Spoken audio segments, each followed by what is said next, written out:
లక్ష కాడికి ఇచ్చిన రుణమాఫీ రాష్ట్ర పరిస్థితి ఎంతవరకు అనుమతిస్తుందో అంతవరకు ఏమేం చేయాలో అవన్నీ చేసిండు శక్తి ఉన్న కాడికి ఆదాయం పెంచిండు రాష్ట్రాన్ని దేశంలో నంబర్ 1 చేసిండు 10 ఏళ్ల కాలంలో తెలంగాణని ఎవడు చేస్తాడు యామనగాడు చేస్తాడు 50-70 ఏళ్ల నుంచి రాష్ట్రాలు ఉన్న వాళ్ళు ఉన్నారు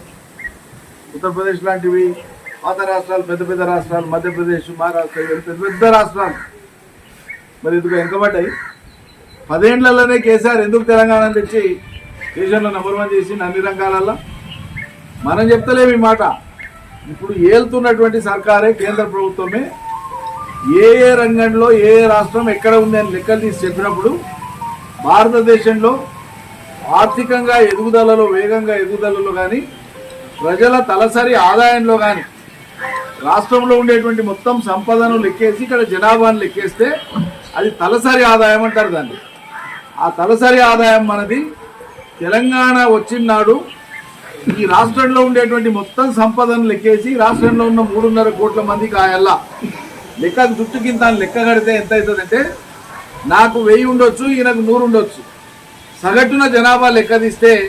94,000 ఒక సంవత్సరానికి ఒక మనిషికి సగటు ఆదాయం ఎప్పుడు తెలంగాణ మనం వచ్చి కేసీఆర్ సీట్ మీద కూర్చున్నాడు 10 ఏళ్ళు అయినాక కేసీఆర్ సీట్ మీద నుంచి దిగిపోయినాడు కేసీఆర్ దాన్ని యాడికి తీసుకుపోయిండు 3,12,000 రూపాయలు రాష్ట్ర ఆదాయం పెరిగింది రాష్ట్ర సంపద మొత్తం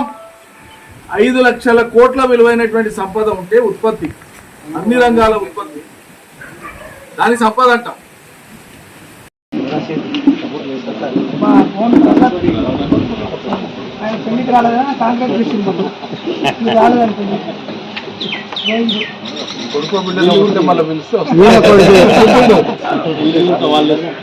కొడుకు పుట్టిండు సార్